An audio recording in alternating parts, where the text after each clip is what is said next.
बताना चाहता हूं, जो जो दुनिया में सबसे मजबूत, सबसे अनोखा और सबसे कंफ्यूजिंग है, समझे? यानी कि पति और पत्नी का। म्यूजिक बंद करते हो अभी। इस रिश्ते में तकरार भी है, प्यार भी है, और सबसे ज्यादा जो है हाँ जी, है ना?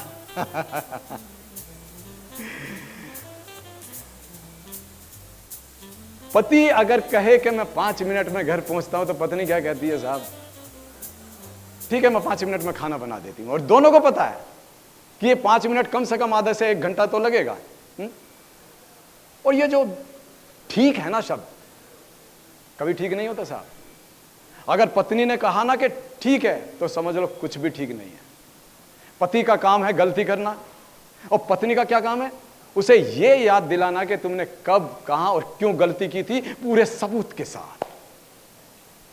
और सबसे खतरनाक सवाल साहब, अगर पत्नी ने पूछा कि मैं कैसी लग रही हूं, पति क्या कहता? सुंदर लग रही हो। फिर पत्नी क्या बोलेगी? बस सुंदर।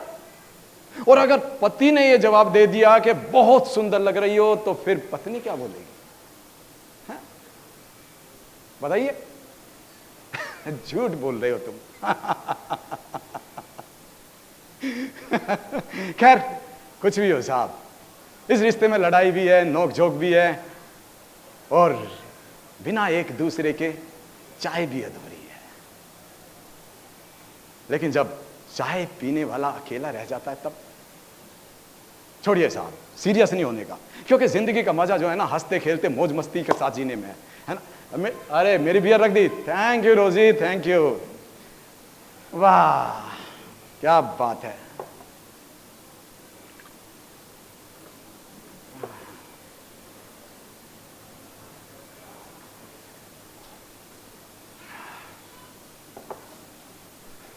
अरे आप चाहे तो इस मेज पर आ सकते हैं।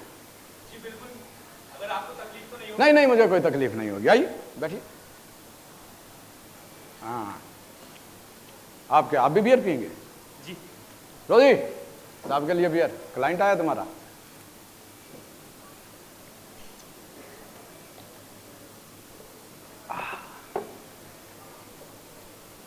बेशक आप चुप रह सकते हैं, मैं खुद चुप रहना पसंद करता हूं।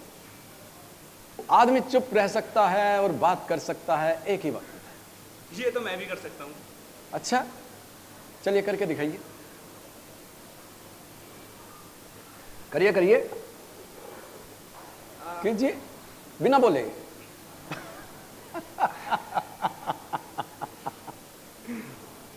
अरे आप अभी जवान हैं, आपकी उम्र में बात करने का मतलब है बात करना, और चुप रहने का मतलब है चुप रहना। दोनों बातें एक साथ नहीं हो सकती।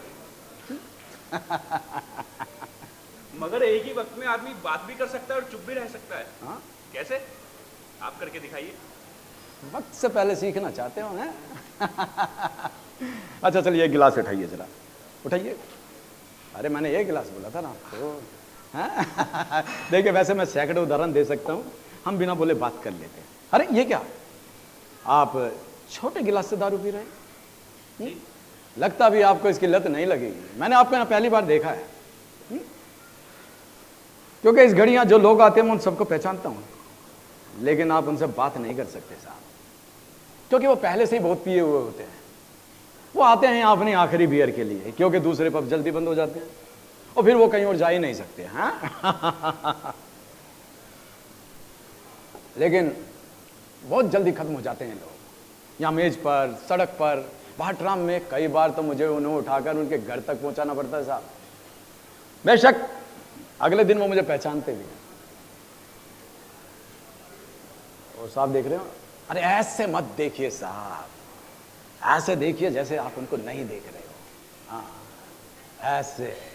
ये परसों ये बाहर है ना, राइट में जो पुलिया है, वहाँ बेहोश पड़े थे जनाब। अब जैसे तैसे मैं उन्हें उनके घर तक पहुंचा के आया हूँ। आज मुझे सुबह मिले तो मैंने कहा हेलो, तो कहने लगे क्या मैं आपको छोड़िए साहब।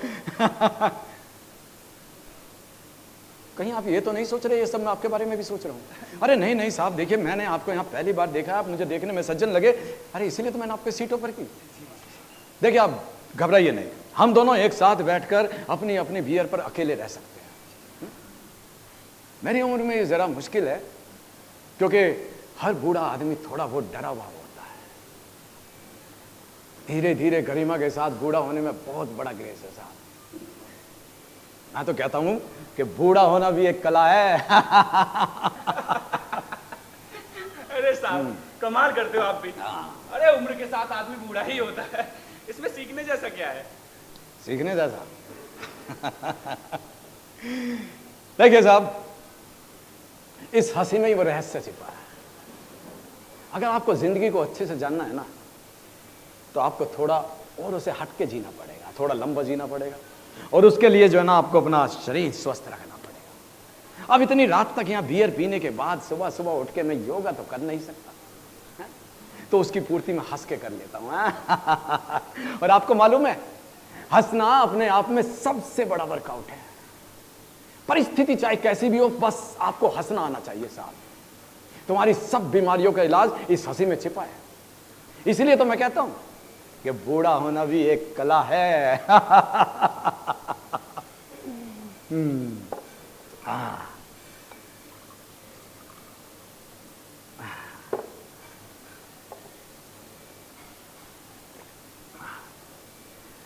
आपने आप अंदाजा लगा सकते हैं मेरी उम्र कितनी होगी? मेरे हिसाब से तो आप 50-52 से ज्यादा नहीं लगते। आप मुझे नाहक खुश करने की कोशिश कर रहे हो साहब। नहीं नहीं, वैसे आपने मुझे खुश जरूर कर दिया, और इसके लिए मैं एक बियर और लूं तो आपको एतराज तो नहीं होगा? लीजिए लीजिए।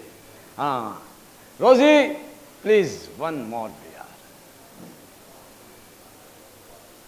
और आप नहीं लेंगे? नहीं, अभी मेरे पास है।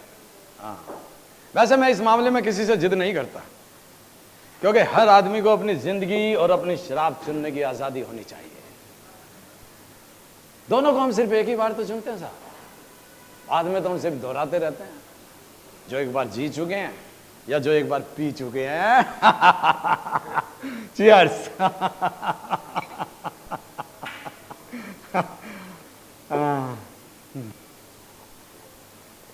अच्छा साहब, आप वो दूसरी जिंदगी को मानते हो? मेरा मतलब मौत के बाद भी। हाँ? अब वो घिसा पीटा जवाब मत देना कि मैं किसी धर्म में विश्वास नहीं रखता। अरे मैं खुद कैथोलिक हूं। नहीं, मैं तो पूर्व जन्म में विश्वास रखता हूँ। मुझे आप लोगों का ये विश्वास बेहद दिलचस्प लगता है साहब, कि मरने के बाद भी आदमी पूरी तरह से मर नहीं जाता। हम पहले एक जिंदगी पूरी करते हैं, फिर दूसरी, फिर तीसरी। अक्सर रात को मैं इस समस्या के बारे में सोचता हूँ साहब। आप जानते हो, मेरी उम्र में नींद आसानी से नहीं आती। उसके लिए छटाक भर लापरवाही चाहिए, या फिर आधा छटाक थकान। और अगर आपके पास दोनों नहीं है ना, तो उसका मुआवजा आप 1.5 छटाक बियर पीकर कर सकते हैं। चीयर्स। इसलिए मैं रोज आधी रात के वक्त यहां चला आता हूं, पिछले 15 वर्षों से लगातार।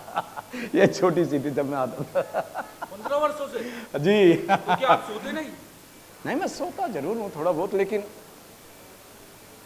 रात के 3 बजे मेरी नींद टूट जाती है साहब, और फिर मैं घर में अकेला नहीं रह सकता।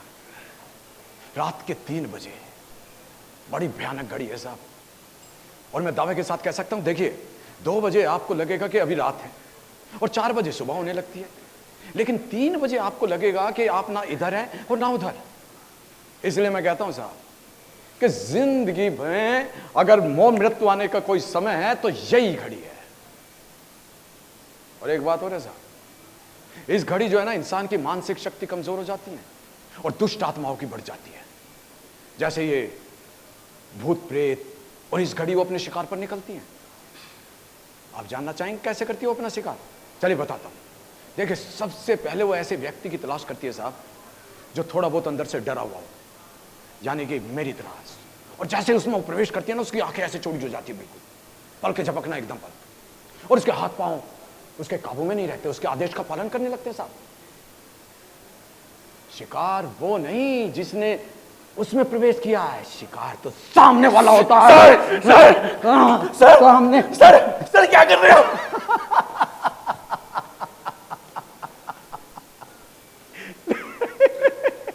डर गए साहब। अरे मजाक था, मजाक। देखिए साहब, हंसने का कोई मौका छोड़ना नहीं चाहिए। अगर मौका ना मिले तो बना लेना चाहिए। आइए आइए बैठिए। सॉरी।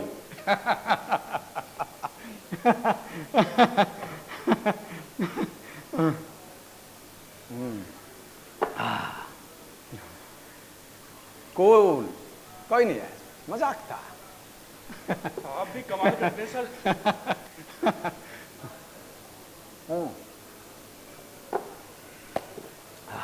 और सुनाइए। बियर का अपना मजा है सब, डकार आ दिया ना तो पेट खाली हो जाता है एकदम। मैं आपका कोई है नहीं सगा संबंधी? नहीं, मेरे इस तरह के संबंधी हैं। अच्छा। और आप अकेले हैं क्या? नहीं नहीं, मैं बिल्कुल अकेला नहीं हूं साहब। आप जानते हैं पेंशन याफ्ता लोगों के अपने शौक होते हैं। मेरे पास एक बिल्ली है जो वर्षों से मेरे साथ रह रही है। अब देखिए, मैं यहां बियर पीते हुए आपसे लंबी चौड़ी बातें कर रहा हूं और वो उधर मेरे इंतजार में दरवाजे पर बैठी होगी साहब। आपके बारे में तो मैं नहीं जानता, लेकिन मुझे एक ख्याल काफी तसल्ली देता है कि कोई है जो मेरे इंतजार में बाहर सड़क पर आंख लगाए बैठा है। मैं ऐसे लोगों की कल्पना भी नहीं कर सकता साहब जिनका कोई इंतजार ना कर रहा, या जो खुद किसी का इंतजार ना कर रहे। जिस क्षण आप इंतजार करना छोड़ देते हो साहब, उस वक्त आप जीना भी छोड़ देते। अब ये मत पूछिएगा कैसे हैं? कैसे?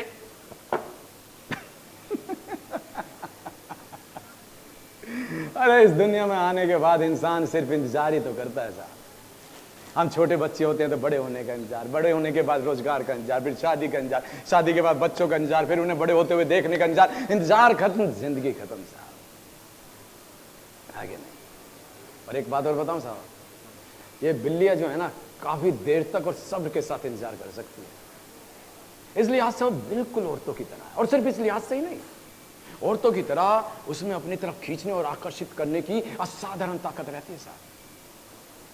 आपने अक्सर देखा होगा कि डर और मोह दोनों ही में हम अकेले में लूटे बंधे से खड़े रहते हैं, है ना। वैसे डर आपको कुत्तों या बाकी जानवरों से भी लगता होगा, लेकिन वो निचले दर्जे का डर है। आप एक और किनारा करके निकल जाते हैं और कुत्ता दूसरी ओर किनारा करके निकल जाता है। उससे डर लगा रहता है कि कहीं आप उस पर बेईमानी ना कर बैठे, और आप इसलिए सहमे से रहते हैं कि कहीं आंख बचाकर वो आप पर झपट ना पड़े। वाह!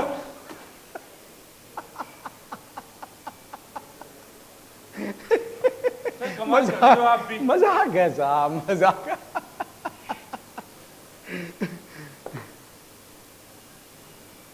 और एक बात और बताऊं साहब,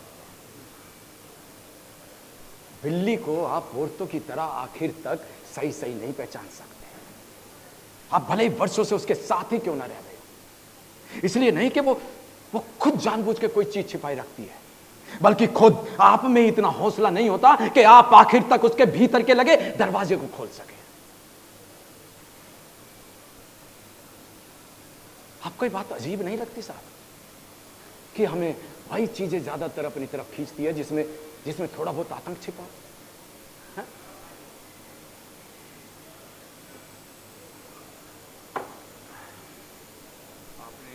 माफ कीजिए, मैं एक बियर और लूंगा साहब।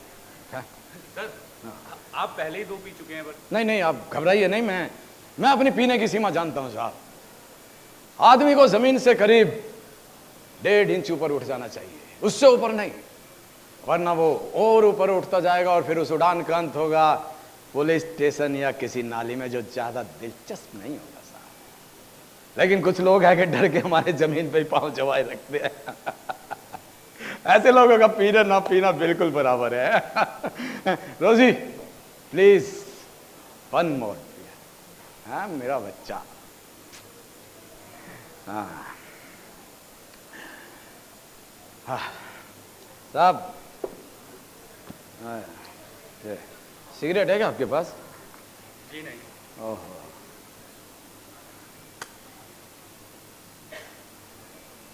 देखिए साहब, इतनी चेतना अवश्य रहनी चाहिए कि आदमी अपनी चेतना को माचिस की तीली की तरफ बुझते हुए देख सके। लो जब उंगलियों के पास आ जाए तो उसे छोड़ देना चाहिए, उससे पहले नहीं और ना ही बाद में। कब तक पकड़े रहना है और कब छोड़ना चाहिए, पीने का रहस्य इस पहचान में छिपा है साहब। लेकिन मुश्किल यह है कि हम तब तक नहीं पहचान पाते जब तक 1.5 इंच से ऊपर नहीं उठ जाते, और फिर वो किसी काम का नहीं है।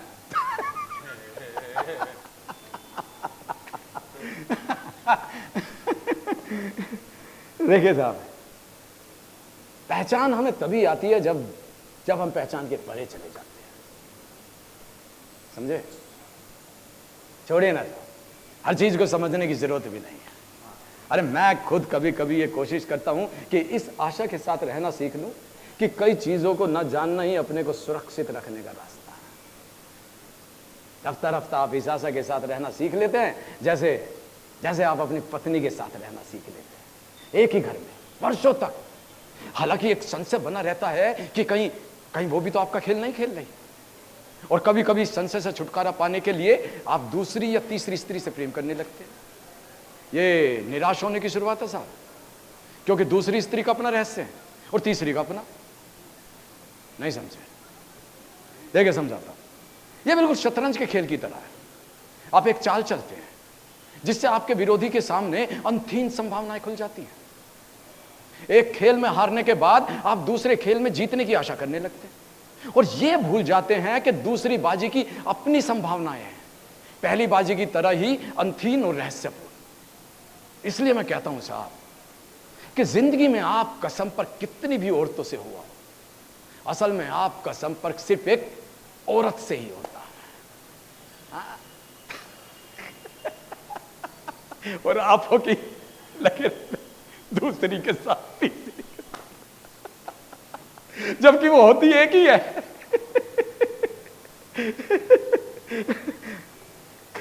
आप क्यों सीरियस हो? कहीं आपका भी तो ऐसे चक्कर नहीं चल रहा कुछ है? नहीं, मैं तो बहुत करीब हूँ।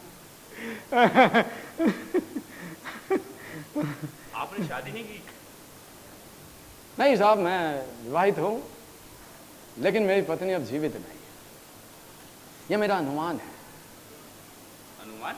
हाँ, अनुमान मैं इसलिए कह रहा हूं क्योंकि मैंने उसे मरते हुए नहीं देखा, और जब आपने किसी को मरते हुए नहीं देखा, उसे अपने हाथों से दफनाया नहीं, तो आप सिर्फ अनुमान लगा सकते हो साहब कि वो अब जीवित नहीं है। जरा सोचिए, अगर आपने अपने किसी परिचित को मरते हुए नहीं देखा तो क्या एक धुंधली सी आशा नहीं बनी रहती कि वो भी जीवित है? आप दरवाजा खोलेंगे और रसोई से भागकर तौलिए से हाथ पोंछती हुई आपके सामने खड़ी होगी, ये लो आगे मिल लो। अरे भाभी है आपकी, चलिए मैं मिला। दोस्त है, आज ही बना है। अरे क्या नाम बताया था आपने? डेविड। अच्छा, क्या बनाया तुमने? मच्छी चावल। अरे वाह, क्या कैसे पता चल जाता है तुम्हें कि आज मेरा यही खाने का मन था? है? मच्छी चावल बनाए। आप भी खाएंगे ना? हाँ, ये भी खाएंगे। तुम एक काम करो, तुम जाकर खाना लगाओ, तब तक हम हाथ मुंह धो के आते हैं। और सुनो, वो पुदीने की चटनी तो बनाई है ना? हाँ, मजा आ जाएगा साहब, मच्छी चावल और पुदीने की चटनी है। बड़ा स्वाद आता है उसमें।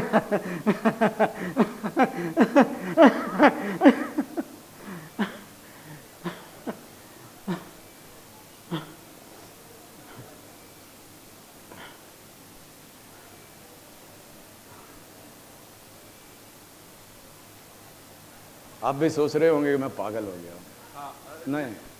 नहीं साहब, कभी कभी पुरानी यादें जी लेनी चाहिए, अच्छा लगता है।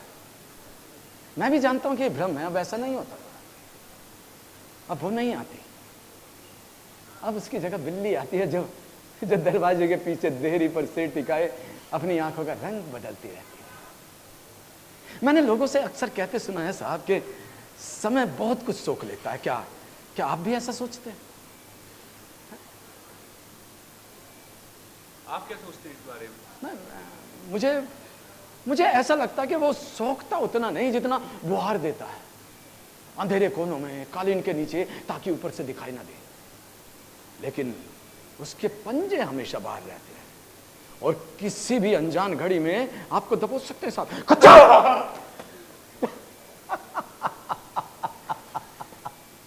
आप तो साहब कुछ ज्यादा ही वो रिएक्ट कर रहे हो हैं। इतना भी कोई मजाक है। आप कमाल करते हैं। मुझे लगता है मैं भटक गया हूं। जब बियर पीने का एक अपना सुख है साहब, आदमी रास्ते से भटक जाता है और चक्कर लगाता रहता है कि दायरे के इर्द गिर्द, राउंड एंड राउंड। देखा ना अभी कितना मजा आया है। अच्छा, आप वो बच्चों का खेल जानते हो? जब वो एक दायरा बनाकर बैठ जाते हैं और एक बच्चा रुमाल लेकर चारों तरफ चक्कर काटता है। हाँ हाँ, वो तो हमारे यहाँ भी खेला जाता है। अच्छा, देखिए हम चाहे कितने ही अलग क्यों ना हो, लेकिन बच्चों के खेल हर जगह एक जैसे रहते हैं ना।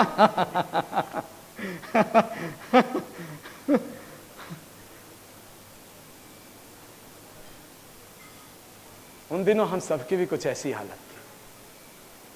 हम में से कोई नहीं जानता था कि वो कब अचानक किसके पीछे अपना फंदा छूट जाएंगे, और हम में से हर एक आदमी बार बार भयभीत बच्चे की तरह पीछे मुड़कर देख लेता था कि कहीं वो उसके पीछे तो नहीं है।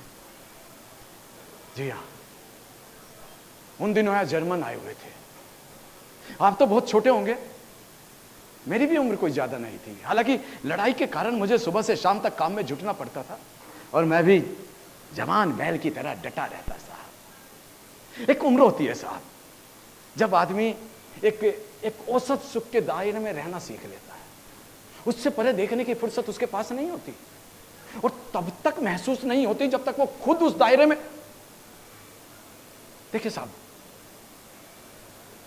जिसे हम सुख कहते हैं ना, वो एक खास लम्हे की चीज होता है, और वो लम्हा गुजर जाने के बाद वो कुछ हैंगओवर, कुछ धुंधला सा नजर आने लगता है। किंतु जिसे हम दुख, तकलीफ या यातना कहते हैं, उसके लिए खास मौका नहीं होता।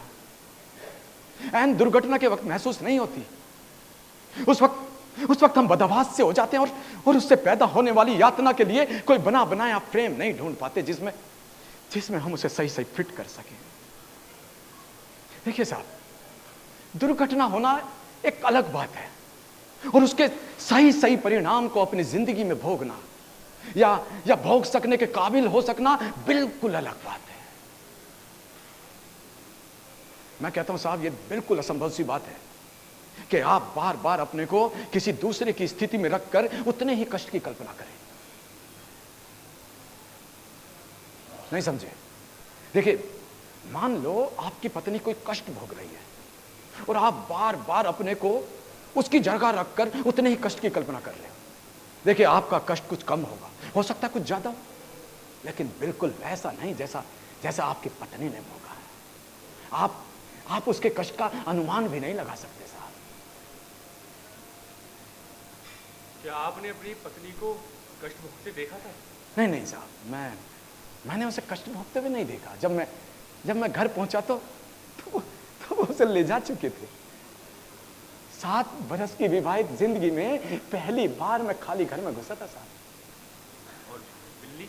नहीं, बिल्ली नहीं थी उन दिनों मेरे पास। उसे तो मैंने काफी टाइम बाद पालना शुरू किया था। लेकिन हाँ, दूसरे घरों के पड़ोसी जरूर मुझे खिड़कियों से झांक कर देख रहे थे, और ये स्वाभाविक भी था।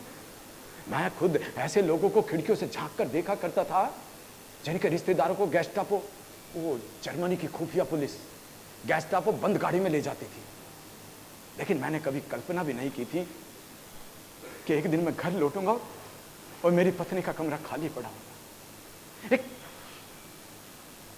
एक बात मैं आपसे पूछना चाहता हूं साहब, आपको ये बात जरा अजीब नहीं लगती कि हम जब भी मृत्यु, यातना या दुर्घटना की बात सुनते हैं या सुबह सुबह अखबार में पढ़ते हैं, तो हमें यह विचार नहीं आता कि ये सब चीजें हमारे लिए भी हो सकती या हो सकती थी। हमें हमेशा यही लगता है कि ये सब चीज दूसरों के लिए होती है ना? सही कह रहे हैं आप। मैं एक बियर और लूंगा। हाँ, मुझे खुशी होगी, वरना खाली गिलास के सामने आप कब तक बैठे रहेंगे? रोजी, भाई साहब के लिए एक बियर और।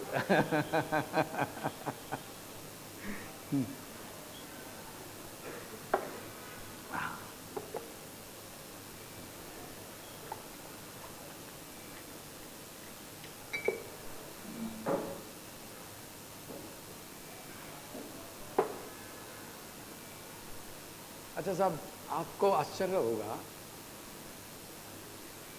कि वो मेरी बीवी को क्यों पकड़ कर ले गए थे, मैं खुद नहीं जानता। शुरू शुरू में मैं खुद कुछ नहीं समझ सका। मैंने आपसे कहा ना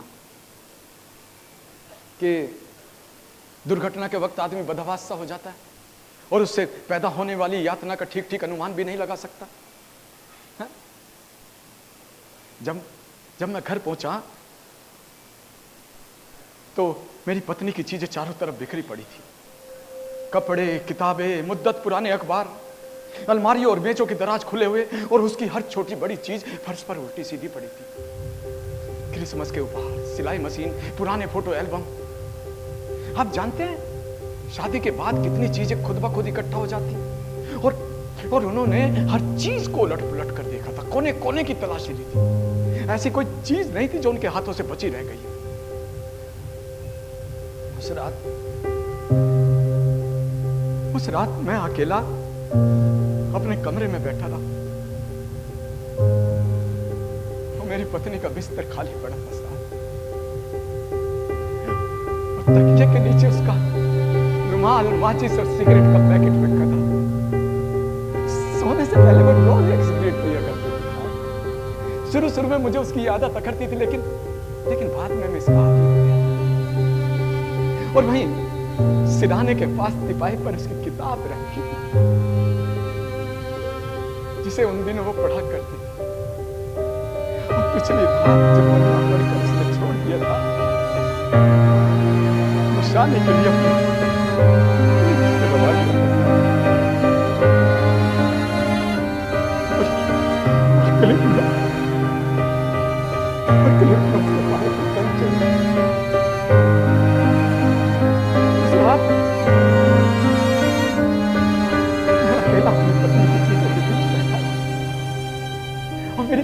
समझ में नहीं आ रहा था कि वो उसे पकड़ कर क्यों ले गए। ये भयानक भेद मेरी समझ के बाहर था साहब।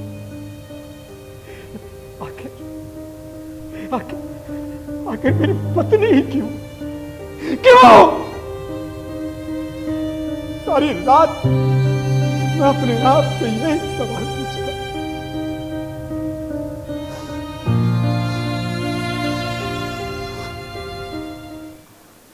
सॉरी।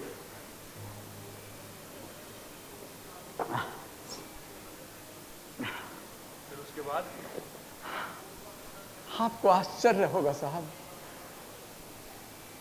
7 बरस की विवाहित जिंदगी के बाद पहली बार मुझे अपनी पत्नी पर संदेह हुआ। मानो उसने मुझसे कोई चीज छुपा के रखी हो, कोई ऐसी चीज जिसका मुझसे कोई सरोकार नहीं। बाद में मुझे पता चला कि गेस्टापो पुलिस बहुत दिनों से उसकी ताक में थी। उसके पास से कुछ गैर कानूनी पंपलेट और पर्चियां पाई गई थी जो उन दिनों अज्ञात रूप से लोगों में बांटी जाती थी। और जर्मन अधिकारियों की नजरों में यह सबसे संगीन अपराध था। और ये सारी चीजें खुद पुलिस ने मेरी पत्नी के कमरे से बरामद की थी साहब। और कमाल की बात यह है कि इन सब के बारे में मुझे कुछ मालूम नहीं।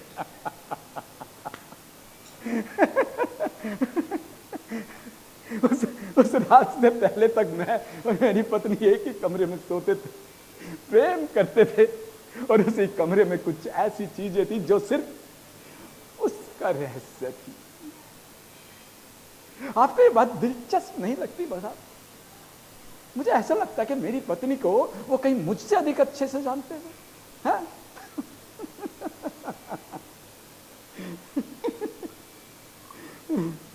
अरे अच्छा, आपका गिलास रखा अभी, मैं ये गिलास खत्म कर लूं फिर आपका साथ देता हूँ, क्योंकि कुछ देर में ये बंद कर देंगे और फिर नहीं, वैसे इतनी जल्दी भी नहीं करेंगे साहब।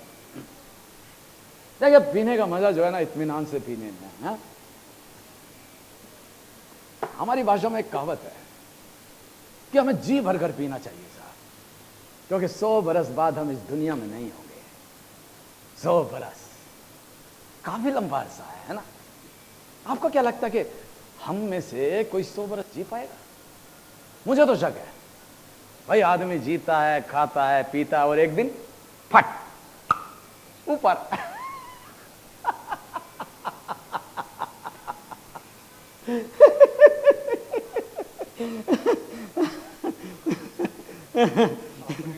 अपनी पत्नी को कष्ट होते देखा। नहीं साहब, देखिए मरना भयानक चीज नहीं है, कभी नहीं। भयानक चीज है कि मृत आदमी अपना भेद हमेशा के लिए अपने साथ ले जाता है और आप उसका कुछ नहीं बिगाड़ सकते। एक तरह से वो हमसे मुक्त हो जाता है। उस रात में अपने घर में एक कमरे से दूसरे कमरे में चक्कर लगाता रहा और आपको आश्चर्य होगा साहब, पुलिस के बाद मैं दूसरा आदमी था जिसने अपनी पत्नी की चीजों की दोबारा तलाशी ली थी। एक एक चीज को बड़ी गहराई के साथ देखा और परखा था और मुझे विश्वास नहीं हो पा रहा था कि वो अपने पीछे एक भी ऐसा निशान नहीं छोड़ जाएगी जिसके सहारे में कोई ऐसी चीज पा सकूं जिसमें मेरा भी साझा रहा हो। 7 बरस की विवाहित जिंदगी के बाद मैं अपनी पत्नी की चीजों को ऐसे टटोल रहा था जैसे जैसे जैसे जैसे मैं उसका पति नहीं, कोई भेद या पुलिस का पेशेवर नौकर। उस रात मुझे इस बात ने इतना भयभीत नहीं किया कि मृत्यु उसके बहुत नजदीक है, जितना इस बात ने कि अब मैं उसके बारे में पूरा सत्य नहीं जान सकूंगा। मृत्यु हमेशा के लिए उसके भेद पर ताला लगा देगी और वो अपने पीछे एक भी ऐसा सुराग नहीं छोड़ जाएगी जिसकी मदद से वो उस ताले को खोल सकूं।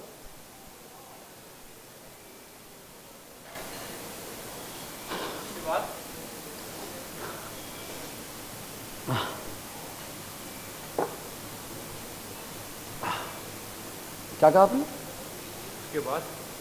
उसके बाद हंसना जरूरी है साहब, है कि नहीं? दूसरे दिन उन्होंने मेरा दरवाजा खटखटाया और मैं भी तैयार होकर उनकी प्रतीक्षा में बैठा था। मैं जानता था कि वो आएंगे। अगर मेरी पत्नी सब कुछ कबूल कर लेती तो शायद उन्हें मेरी जरूरत ना पड़ती, लेकिन मैं अपनी पत्नी को जानता था साहब कि वो चुप रहना चाहती है। मैं उसके रहस्य से जरूर अपरिचित था, लेकिन उसकी आदतों से अच्छी तरह वाकिफ था।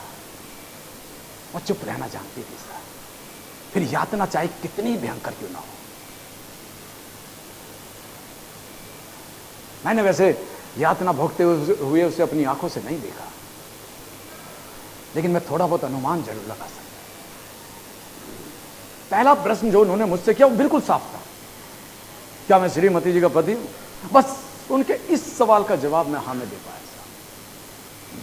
बाकी सवाल मेरी समझ के बाहर थे, लेकिन उन्हें विश्वास ही नहीं हो रहा था कि मैं अपनी पत्नी की इन कार्यवाहियों के बारे में कुछ नहीं जानता। उन्हें लगता था कि मैं उनसे झूठ बोल रहा हूं, उन्हें धोखा दे रहा हूं, अपनी खाल बचाने के लिए उनसे कंधी काट रहा हूं। और फिर वो मुझे एक अलग सेल में ले गए।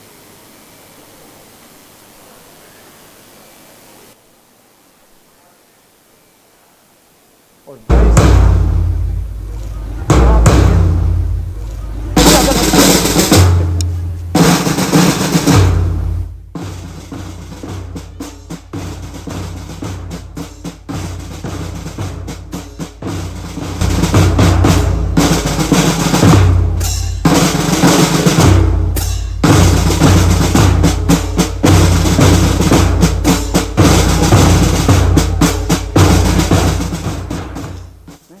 मैं जो जानता था मैंने बता दिया आपको। तू सब कुछ जानता है? नहीं साहब, मैं कुछ नहीं जानता। मैं सच कह रहा हूँ। मैं अपनी पत्नी का इन कार्रवाई के बारे में कुछ नहीं जानता साहब। बता वो थी फ्लैट कहां से लाती थी? अरे मैं नहीं जानता, मुझे नहीं पता। मैं नहीं जानता कुछ भी साहब। मुझे जो पता था मैंने सब बता दिया आपको। मुझे कुछ नहीं मालूम। तू इतनी आसानी से नहीं बता? नहीं साहब, मैं मुझे कुछ नहीं पता। नहीं मुझे कुछ नहीं पता साहब। मैं नहीं जानता साहब। नहीं बताएगा तू? नहीं साहब। बता। नहीं साहब, मैं कह रहा हूँ नहीं। कहा मुझे कुछ नहीं पता। मैं नहीं जानता। लगता है बेहोश हो गया।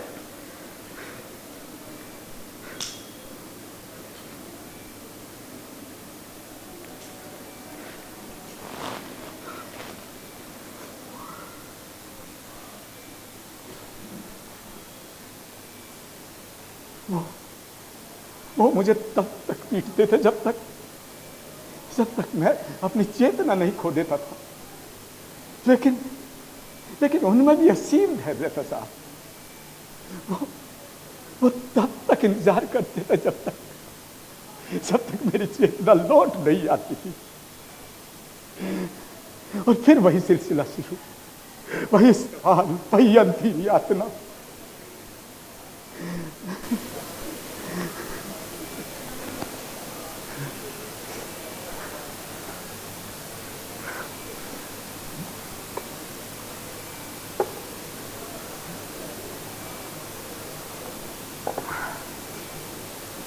मैंने कभी कल्पना भी नहीं की थी साहब कि वो रोजमर्रा की दैनिक जिंदगी के साथ साथ एक दूसरी जिंदगी भी जी रही थी, मुझसे अलग, मुझसे बाहर, मुझसे अछूती एक ऐसी जिंदगी जिसका मुझसे कोई वास्ता ही नहीं।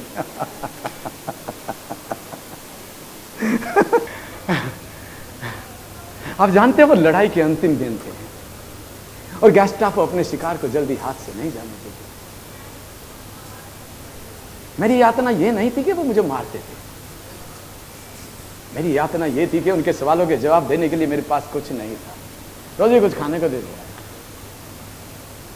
वो मुझे तब तक मारते थे जब तक खुद थक नहीं जाते थे या मैं बेहोश नहीं हो जाता था। और यातना के उन क्षणों को भोगते हुए मेरे मन में सिर्फ एक ही सवाल आता था साहब, क्यों वो एक बार मुझसे मिले और मैं उससे पूछूं कि क्यों किया मेरे साथ ऐसा? मैं किस बात की सजा भुगत रहा हूं मैं? हाँ? तुमसे प्यार करने की या तुमसे शादी करने के? बोलो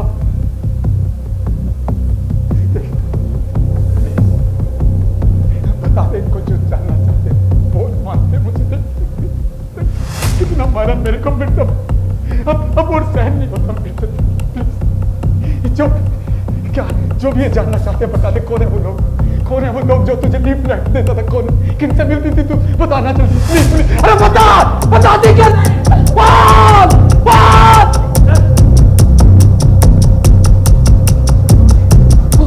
मेरा बच्चा, सॉरी।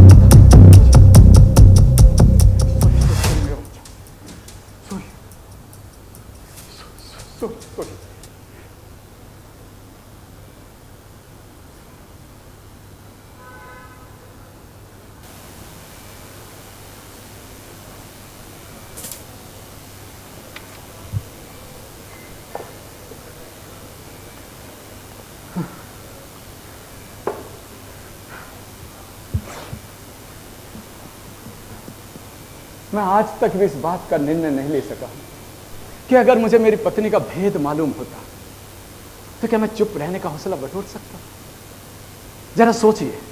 जरा सोचिए मेरी यातना कितनी अधिक बढ़ जाती अगर मेरे सामने कबूल करने का रास्ता खुला होता। मजबूरी में आप बड़ी से बड़ी यातना सहन कर सकते हो साहब, लेकिन अगर आपको मालूम हो कि आप कभी भी उस यातना से छुटकारा पा सकते हैं, उसके लिए चाहे आपको अपने पिता, अपनी माँ या अपनी पत्नी के साथ ही विश्वासघात क्यों ना करना पड़े, तो क्या यातना की एक सीमा के बाद आप वो रास्ता नहीं चुन लेंगे? बोलिए। क्या आपने देखा था अपनी पत्नी को यातना भोगते? नहीं, मैं तो यातना तो भोगते हुए नहीं देखा था साहब। वैसे इसके बारे में कुछ भी कहना असंभव है। चुनने की खुली छूट से बड़ी पीड़ा कोई दूसरी नहीं है। कभी कभी मुझे लगता है कि निर्णय की इस यातना से बचाने के लिए ही मेरी पत्नी ने मुझे अपना भेद नहीं बताया। क्या मैं ठीक समझ रहा हूं साहब? हाँ, क्या मैं ठीक समझ रहा हूं? बोलिए। इस बारे में कुछ भी कहना संभव नहीं है। हाँ, सही कह रहे हैं आप, इसके बारे में कुछ भी कहना संभव नहीं है। वैसे जब मैंने आपको इस मेज पर बुलाया तो ये इस आशा से नहीं कि आप ये समझाने में मेरी मदद करेंगे। खैर, उसके बाद मैंने फिर अपनी पत्नी को कभी नहीं देखा। एक दोपहर को जब मैं काम से लौट रहा था तो मेरी निगाह उस पोस्टर पर पड़ी जो हर तीसरे चौथे दिन वो शहर की दीवारों पर चिपका दिए जाते थे, और हर पोस्टर पर 30-40 नाम होते थे जिन्हें पिछली रात गोलियों से मार दिया गया था। और मेरी निगाह जब मेरी पत्नी के नाम पर पड़ी तो कुछ क्षणों तक मुझे विचित्र सा लगता रहा। क्या क्या इस छोटे से नाम के पीछे मेरी पत्नी का चेहरा हो सकता है? मैंने आपसे कहा ना कि जब तक आप अपनी आंखों से किसी को मरते हुए ना देख लें तो एक आशा सी बनी रहती है कि वो भी जीवित है। आप दरवाजा खोलेंगे और रसोई देखिए, मैं फिर अपनी बातें दोहराने लगा। मैं बियर पीने का एक अपना सुख है। आदमी रास्ते से भटक जाता है और चक्कर लगाता रहता है कि दायरे के इर्द गिर्द, round and round and round.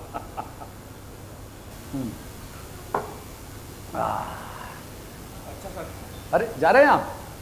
हाँ चलता हूँ। हाँ ठीक है, मैं भी चलता हूँ। मेरी बिल्ली अभी, अरे नहीं नहीं, मैं चला जाऊँगा साहब, मैं इधर ही रहता हूँ, मेरे पास में ही घर है। मैं अपनी बिल्ली के लिए सलामी के 2-4 टुकड़े ले लूँ बस। वो क्या है ना कि अभी तक बेचारी मेरे इंतजार में भूखी प्यासी बैठी होगी है। मेरा पार्सल, हर रोजी बच्चा मेरा है। अच्छा साहब, मैं एक बात पूछना चाहता हूँ आपसे। मुझे कभी कभी लगता है मेरी जिंदगी बचाने के लिए ही मेरी पत्नी ने मुझे अपना भेद नहीं बताया। जरा सोचिए, अगर मुझे मेरी पत्नी का भेद मालूम होता और मैं उनके सामने कबूल कर लेता तो वो तो यही समझते ना कि मैं भी अपनी पत्नी के साथ रहा हूं, मिला हुआ हूं, और फिर वो मेरी पत्नी के साथ साथ मुझे भी। तो आज मैं आपके सामने खड़ा नहीं होता है? क्या सच में इतना प्यार करती थी वो मुझसे? सच में इतना प्यार करती थी? अरे छोड़िए साहब, आप मजे लीजिए रोजी बार का। ठीक है, बाय, गुड नाइट।